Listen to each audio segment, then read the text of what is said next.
Buen día, alumnos, ¿cómo están? Muy buen día a todos. Buen día, Buen día, doctora. doctora. Buen día, ¿cómo les va? Muy buen día. Buen día, ¿cómo están?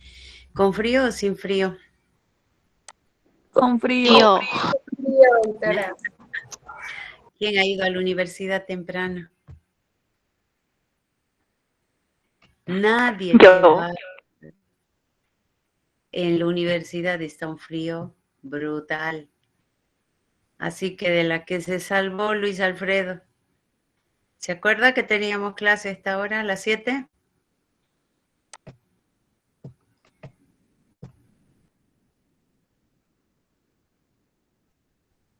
Pero teníamos tóxico. ¿No ve? Toxicología a las 7 de la mañana. Ahora sigue ese horario, así que esta mañana era fatal el viento y el frío. ¿Saben cómo entra en la puerta de la universidad, no ve? Bien, vamos a comenzar nuestra... Sí. No, siga. Estoy abriendo el tema.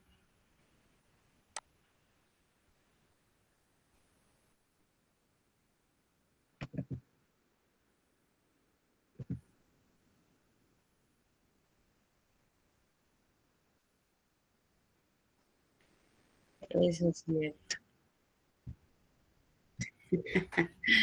Sí, uno sale congelado y despeinado.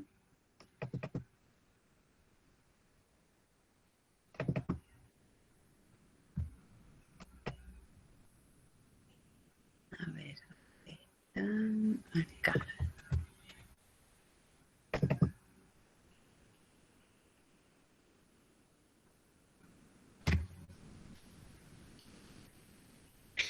Bien, vamos a continuar el tema que habíamos comenzado ayer, era el tema número 2, y estábamos hablando sobre características propias de la acción farmacológica, ¿no es cierto? Habíamos visto los principales conceptos que ya conocemos nosotros, habíamos hablado sobre la acción farmacológica, cómo se da a través de la interacción de qué moléculas, en este caso dijimos que se trata de la farmacología molecular, debido a que se da la interacción entre dos tipos de moléculas, que son las moléculas del fármaco y las moléculas biológicas que tienen que ver con la presencia y activación de los receptores, ¿no es cierto?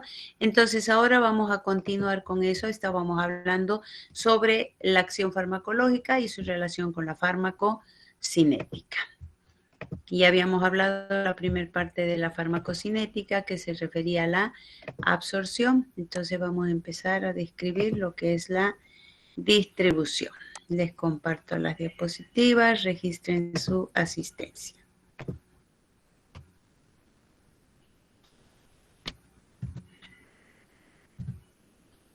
Bien, eso es lo que habíamos empezado a describir. Se está observando, ¿cierto?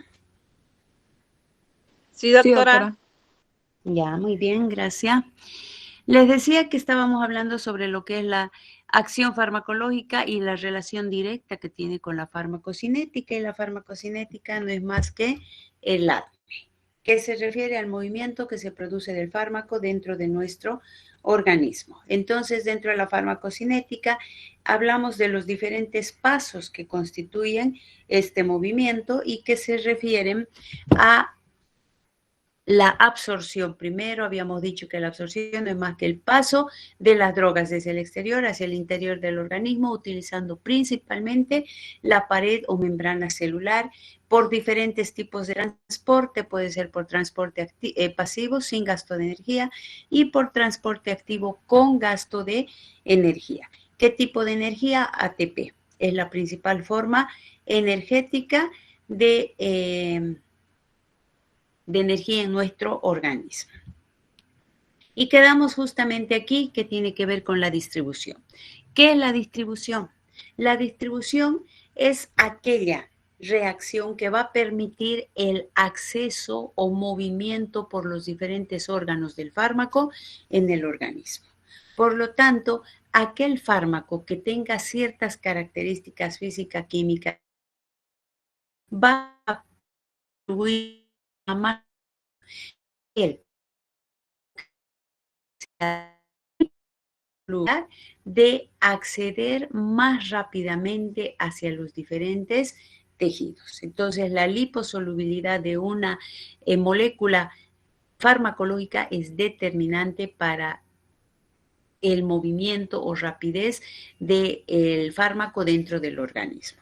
Pero a su vez tenemos factores y dichos factores son capaces de alterar esta distribución.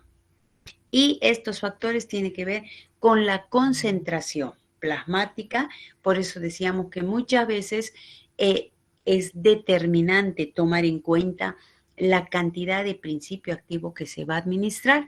Muchas veces las dosis son demasiado reducidas para una persona que tiene resistencia, por ejemplo, para una persona de elevado peso. No tomamos en cuenta y no nos olvidemos que durante ese movimiento del fármaco se va perdiendo cantidad de principio activo. Entonces, hasta que llegue al lugar donde tiene que producir su acción, puede ser que llegue en muy poca cantidad, la cual no sea suficiente para garantizar la acción farmacológica. Entonces, por eso hablamos de estos factores. Otro factor es la combinación de las drogas con las proteínas plasmáticas. Si ustedes recuerdan, habíamos dicho ya que una vez que la droga se absorbe y empieza a distribuirse, va quedando alguna pequeña porción en los diferentes órganos. Se va perdiendo principio activo. Y más aún aquellos fármacos que tienen mayor capacidad de unirse a las proteínas. Todos los fármacos ingresan al organismo y durante la distribución interactúan con las proteínas.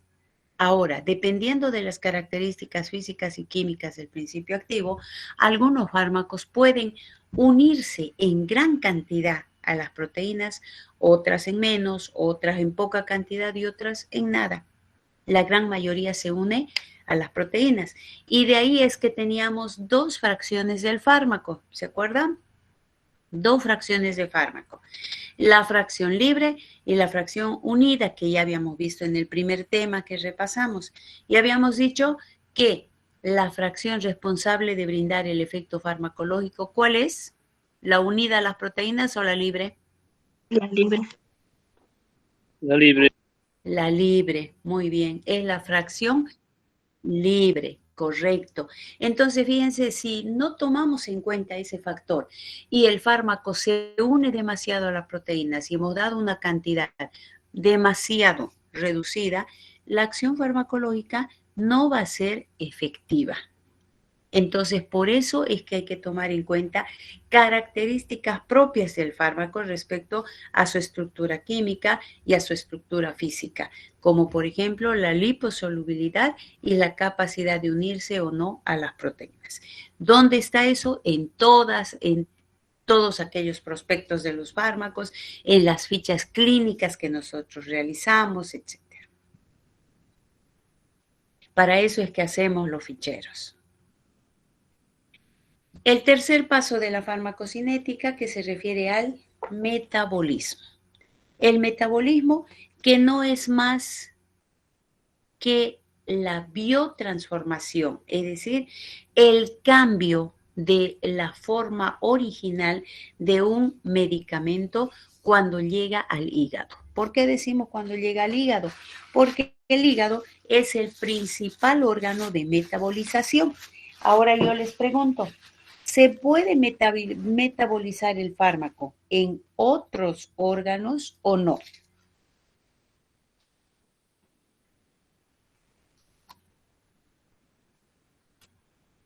¿Qué dicen?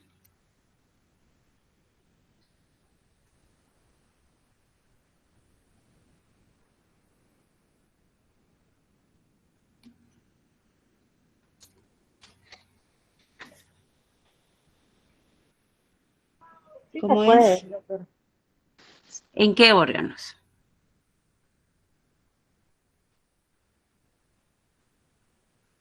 Sí se puede, dice su compañera. Correcto, sí, se puede. Ya también eso lo vieron ustedes en farmacología general. ¿Podría Ahora, ser el páncreas, doctora? En el páncreas. estómago, doctor. Ya, en el estómago, ¿dónde más?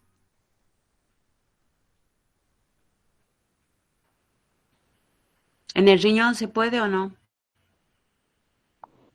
Sí, se puede. sí, Sí. doctora. ¿En el plasma?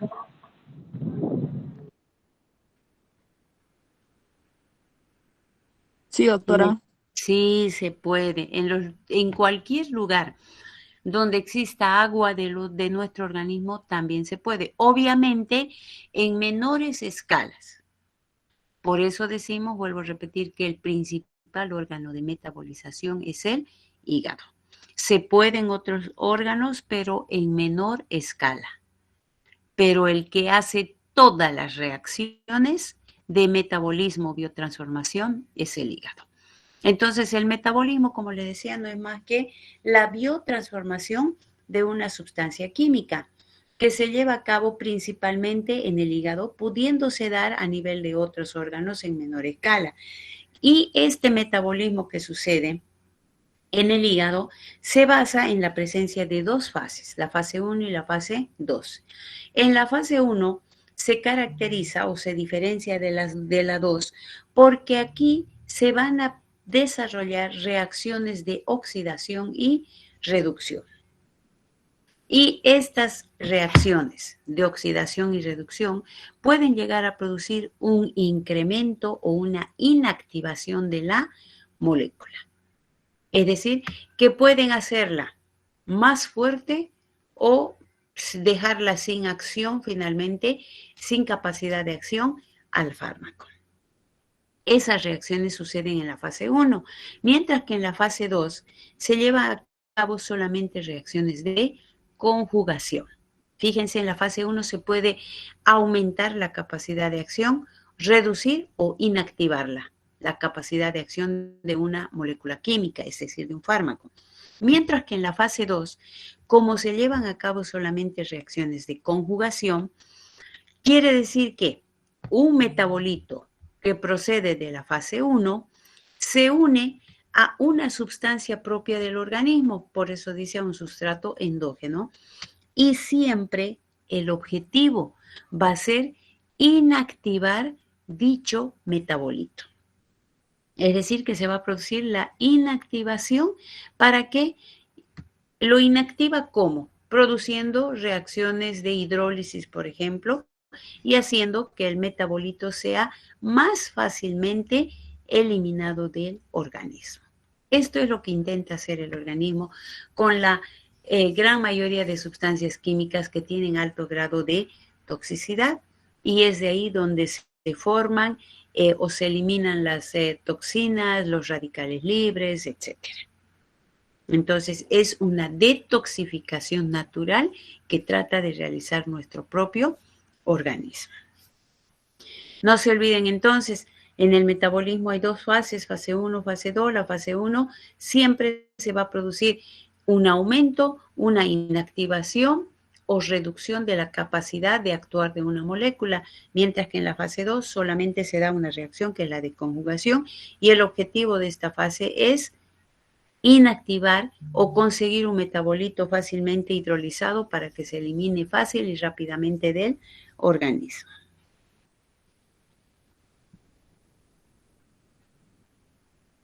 Y la última fase de la farmacocinética, que es la excreción. La excreción de las drogas se refiere a que una vez que entran al organismo, producen su acción farmacológica, el resto de la droga tiene que eliminarse. Por lo tanto, todos los fármacos son eliminados del organismo, sea en su forma inalterada, es decir, como ingresan en su forma original, o modificados, que son los metabolitos que se obtienen después de la biotransformación. Estos pueden ser activos o inactivos. ¿Por qué vía se eliminan estos metabolitos? Se pueden eliminar por diferentes vías o caminos de excreción, siendo la más importante, como en el metabolismo, la vía renal. Se elimina por muchas vías, pero la principal vía de eliminación o excreción es la vía renal. Luego tenemos otras vías que tienen menor capacidad, pero sin embargo igual consiguen eliminar ciertas cantidades de fármaco y se refiere a la vía biliar, la leche materna, la vía pulmonar, a través de las lágrimas, a través del sudor, de las heces, etc. Se puede eliminar al igual que los tóxicos por cualquiera de estas vías. ¿Y de qué va? ¿De qué se va a valer para eliminarse eligiendo una determinada vía el fármaco? De sus características físicas y químicas. De eso va a elegir, referente a eso es lo que va a elegir una vía para eliminar en mayor cantidad dicho principio activo. Por eso es que en análisis nosotros utilizamos fluidos corporales y uno de los fluidos corporales más susceptibles de análisis es la orina, porque si queremos detectar la presencia de alguna sustancia, sea propia del organismo o sea exógena, lo que hacemos es buscar la presencia de dicha sustancia o los metabolitos que se eliminan como consecuencia del ingreso de una sustancia al organismo. ¿No es cierto? Por eso es que determinamos anticuerpos, determinamos la presencia de proteínas para determinar si hay embarazo o no hay embarazo, determinamos los metabolitos que se obtienen después del consumo del paracetamol, después del consumo de hormonas, etcétera, o podemos encontrar en muchas situaciones el fármaco en su forma inalterada. A eso se refiere entonces todo lo que tiene que ver con la farmacocinética.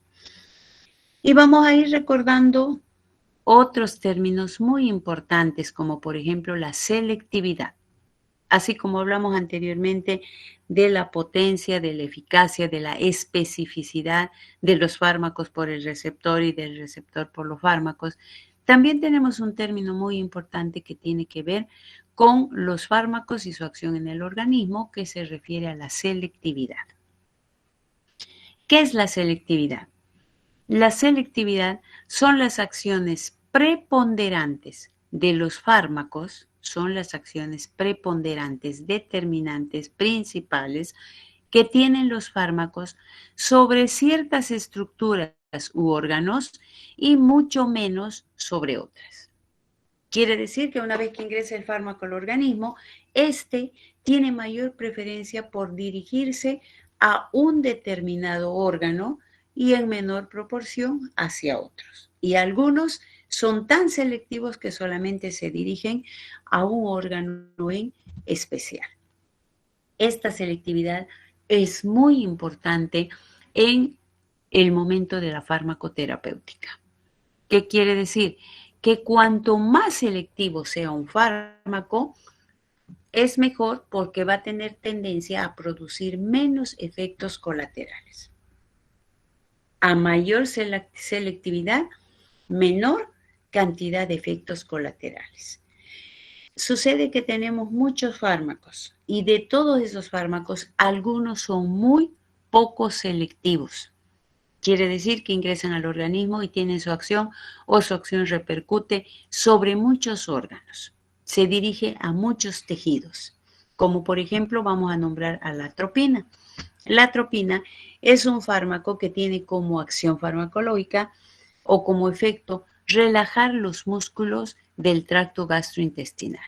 Relaja los músculos, pero no solamente relaja los músculos del tracto gastrointestinal, sino que también tiene la capacidad de relajar los músculos del ojo. Miren, del sistema gastrointestinal se va al sistema oftálmico.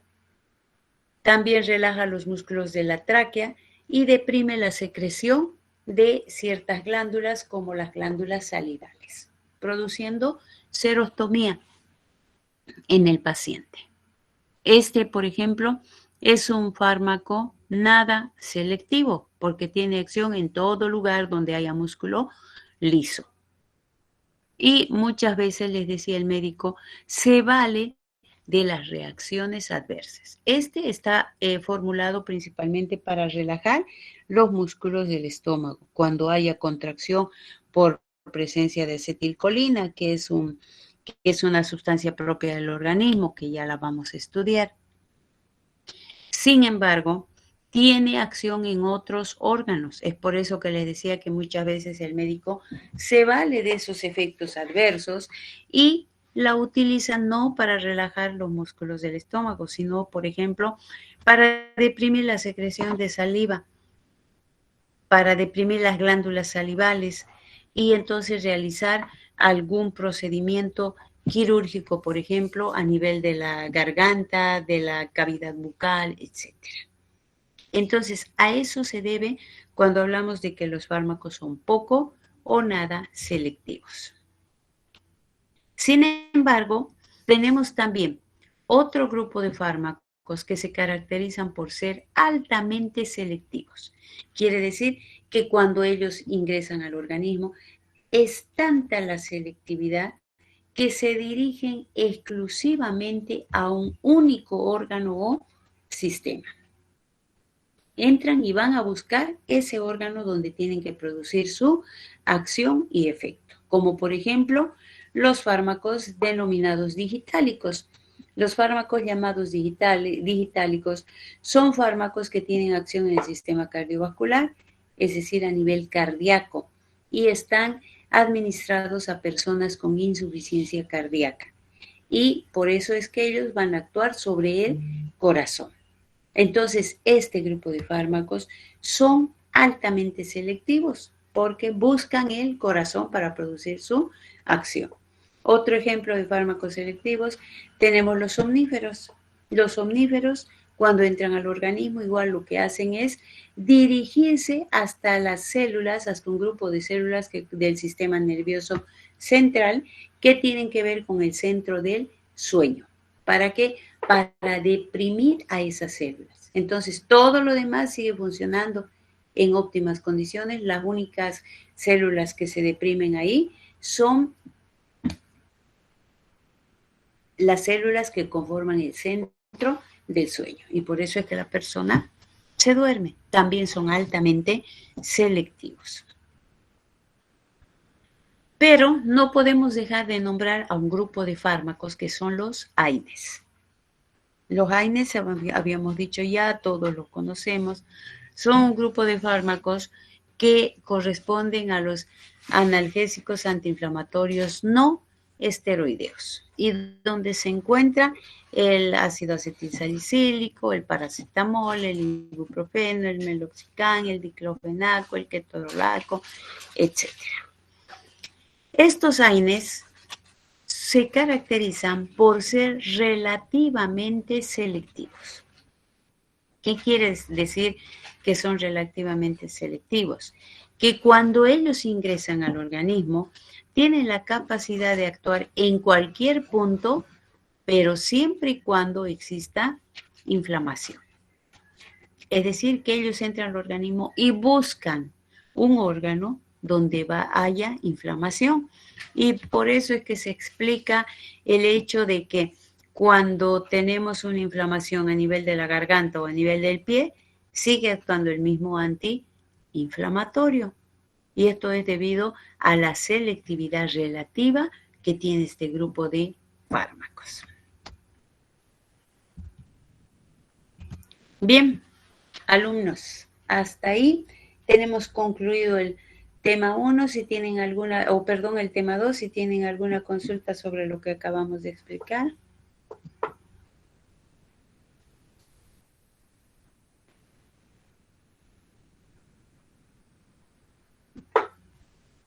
Doctora, ¿el yodo 131 también llegaría a ser un fármaco selectivo? ¿Cuál es la acción del yodo? ¿Cuál es su acción? El yodo es radioactivo, doctora, el que se usa para el cáncer de tiroides. Ya, por eso, pero les digo, ¿cuál sería su acción?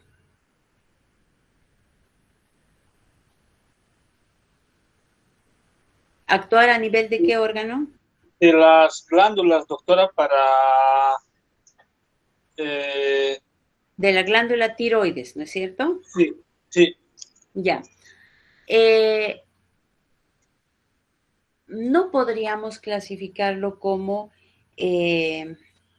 selectivo, porque él va a entrar, va a ingresar al organismo, va a actuar a nivel de la glándula tiroides, pero el problema es que tiene la capacidad de diseminarse, no tiene la interacción con receptores, pero se disemina por todo el organismo. Es por eso que se controla tanto la dosis, por el alto efecto tóxico que puede desencadenar en el organismo.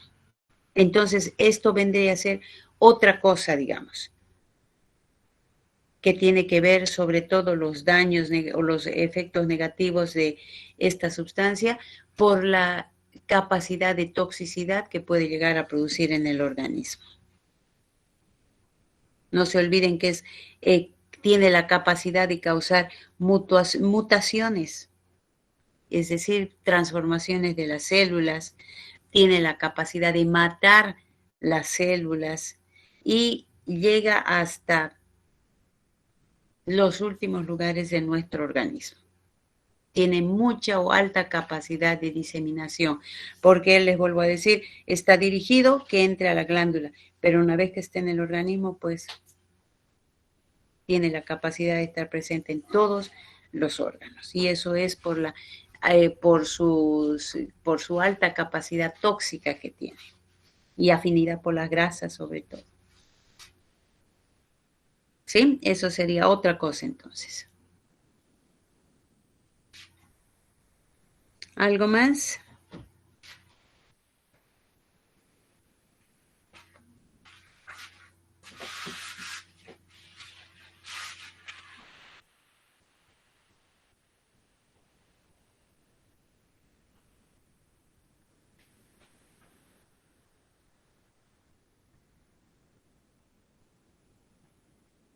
¿Alguna pregunta más, alumnos?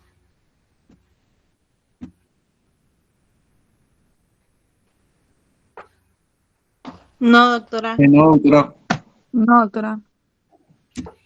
Bien, y referente al tema, está claro. Acá terminamos nosotros el tema número 2 y les decía que el tema, tanto el tema 1 como el tema 2, simplemente son dos temas que donde hemos hecho tratar de rescatar las partes más importantes de lo que se refiere a la base de la farmacología general, que ustedes ya lo saben, y con esto recién vamos a hacer una introducción, recién vamos a entrar a lo que se describe la farmacología aplicada. Por eso es que quiero que tengan bien en claro los conceptos, las definiciones, y si hay alguna duda, que no se queden con la misma, porque si no van a tener dificultades en el desarrollo de la materia misma.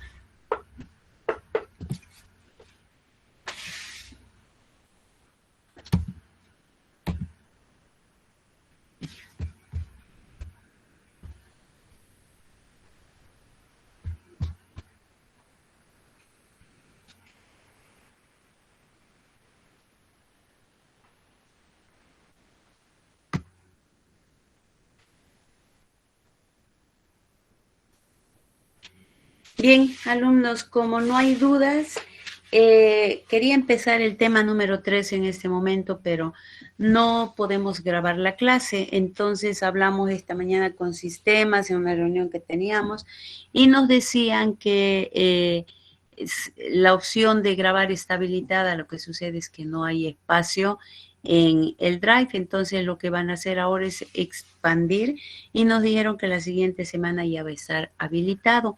Entonces, debido a la importancia del tema, ustedes pueden ir leyendo de su libro de Flores. El tema 3 se refiere al sistema nervioso autónomo. Léanlo, por favor. Es un tema base para que ustedes puedan entender el resto de los fármacos. Si no sabemos sistema nervioso, no sabemos nada de farmacología.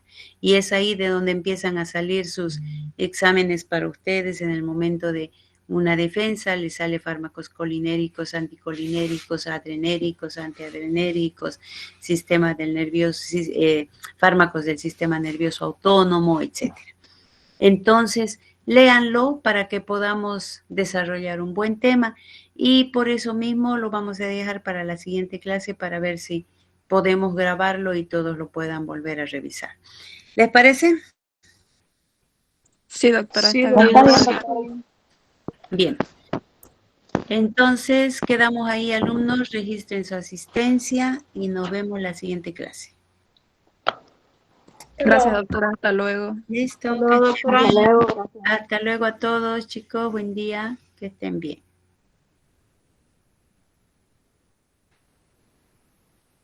Gracias, doctora. Hasta luego. Hasta luego. Buen día.